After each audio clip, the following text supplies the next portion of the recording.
So life is not a race. এই যে আমরা সবসময় একটা টেনশনের মধ্যে থাকি কি কে আমার থেকে 2 নাম্বার বেশি পেলো, কার কোথায় সিলেকশন হয়ে গেল।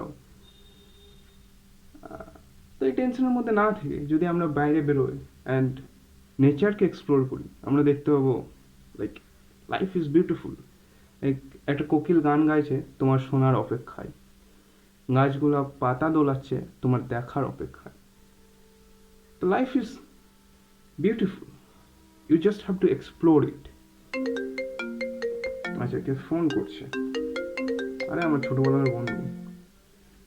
আরে ভাই বল। আচ্ছা,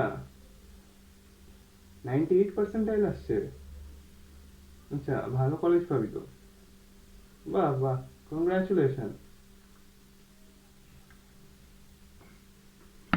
আসছি একবার আমি।